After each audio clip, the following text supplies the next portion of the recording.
আপনারা বিএলএফ বলে কোনো মুজিব বাহিনী বলতে কোনো বাহিনীর না কথা শুনেছিলেন কখনো?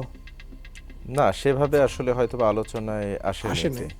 মুজিব বাহিনী 1971-এ জেনারেল রেডি, জেনারেল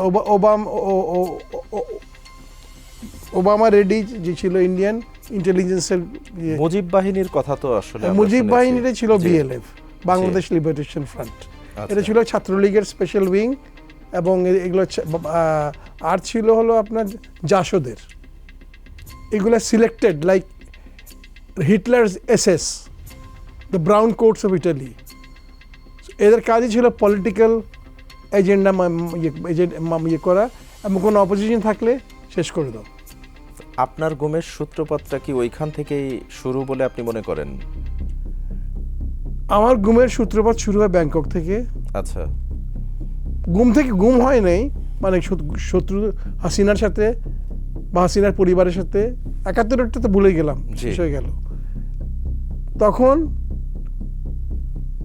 আমার ওয়াইফের অবস্থা খারাপ ছিল, আমাকে লন্ডন পাঠালো, কারণ ওখানে ফ্রি ট্রিটমেন্ট দেয়। লন্ডন গিয়ে অনেক বেআইনি কাজ দেখলাম। তখন শেখ রেহানা লন্ডন এখনও ছিলেন, এখনও আছেন, জি। এবং ওখানে উনি অনেক অন্যায় করেছিলেন আমার চোখের সামনে। শেখ রেহানা এবং ওনার পরিবার। কি ধরনের অন্যায় সেটা যদি একটু আমাদের সাথে শেয়ার করেন।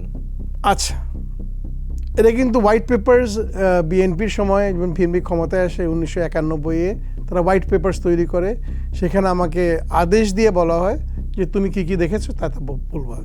অ্যাজ এ গভর্নমেন্ট সার্ভেন্ট যদি আপনি আমাকে বলেন আমি কি কি দেখেছি, কোরআন দিয়ে আমি কসম করা অফিসার, আমি সত্যি কথাগুলো লিখবো। ওনার বাসায় কোনোদিন বাজার করা হতো না। ওনার বাসায় বাজার করতেন হলো হাই কমিশনার, তখন ছিলেন এইচ মাহমুদ আলী, পরে পররাষ্ট্রমন্ত্রী, ফাইন্যান্স মিনিস্টার। ওনার বাসায় কাপড় যুদ্ধ হতো হলো হাই কমিশনের বাসায়। আমাদের এমবেসিতে গাড়ি ছিল দুইটা, একটা স্টাফ কার, একটা ফ্ল্যাগ কার। লন্ডনে স্পেশালি আরেকটা স্টাফ কারের জন্য বেশি দিয়েছিল, কিন্তু একটা স্টাফ কার সারাক্ষণ থাকতো শেখ রেহানার বাসায় উইথ ড্রাইভার। আর লন্ডনে কিন্তু শোফার চালানো গাড়ি মানে কোটিপতি ছাড়া কেউ কল্পনা করতে পারে না। সবাই নিজে গাড়ি চালায়, মানে পারে না, টিউবে, হাইটে, বাসে চলে।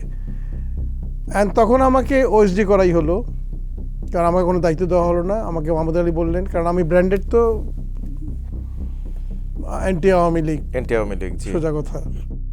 সো বললো, আমি বললাম আমার কাজ কি? আমি ডেপুটি হাই কমিশনে এসে পোস্টিং করলো আমাকে।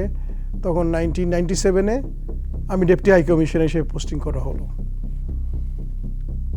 সেই পোস্টিং উনি চেঞ্জ করে দিলেন, বলে না তুমি ডেপুটি হাই কমিশনার না, তুমি মিনিস্টার, কোনো কাজ নাই। তোমাকে এখানে পাঠিয়েছে তোমার ওয়াইফকে ট্রিটমেন্ট করার জন্য, তুমি ট্রিটমেন্ট দেখো আর তোমার অফিসে আসতে হবে। এটা কে বললেন? H Mahmud Ali, high commissioner. তার আগে আমি ছিলাম ওই দেশেই, আমি লন্ডনে 2বার ছিলাম। প্রথমে ছিলেন আমার ফখরুদ্দিন সাহেব হাই কমিশনার, তারপরে ছিলেন জেনারেল মীর শওকত আলী, তারপরে আবার জেনারেল শফিউল্লাহ, ওনারা সবাই আমার হাই কমিশনার ছিলাম। আমি ওই পিরিয়ডে আমি অনেক দিন আসলে প্রথম বলতে গেলে আমি 9 থেকে 9.5 বছর 2টা সার্ভিস করেছি ইউকেতে শুধু। আমি কিন্তু কেরিয়ার ফরেন সার্ভিস। আমি সেনাবাহিনীতে জয়েন করি 1977-এ, তারপরে 81-এ আমি আর্মি হেডকোয়ার্টারে ছিলাম, কমিউনিকেশন সেলে, সিগন্যালসের। আচ্ছা, তো গন্ডগোলটা আপনার যদি শুরু হয় তখন থেকে শুরু হয়। তো প্রেসিডেন্ট জিয়াউর রহমান তখন ছিলেন চিফ, মানে আর্মি চিফ বা চিফ মার্শাল অ্যাডমিনিস্ট্রেটর। আপনি তখন সেনাবাহিনীতে? তখন আমি সেনাবাহিনীতে যোগ দিই, মাত্র ইয়াং অফিসার একদম। তখন আমরা কিছু বুঝি না এগুলো, আমাদের দায়িত্ব দেওয়া হয় তুমি কমিউনিকেশন। আমি ছিলাম রেডিও কোম্পানি, যেটা আর কি ওয়্যারলেসের কমিউনিকেশন প্রোভাইড করা হতো। আর তখন আমাদের দেশে তো এইসব মডার্ন গ্যাজেটস কিংবা টেলিফোন কিছুই ছিল না। একমাত্র টেলিফোন হলো আপনার ওই যে ওয়্যারলেসে, hello Mike alpha Charlie 201, are you there roger, I need you loud and clear. তো প্রেসিডেন্টের গাড়ির পিছনেই থাকতো একটা গাড়ি, তার পিছনে থাকতো আমাদের তখন ছোট্ট, এখনের মতো তো 1/2 মাইল 1 মাইল লম্বা কনভয় থাকতো না প্রধান উপদেষ্টা বা রাষ্ট্রপতির মতো। 3-4টা গাড়ি থাকতো। আর প্রেসিডেন্ট জিয়াউর রহমান খুব মিতবাহী ছিলেন।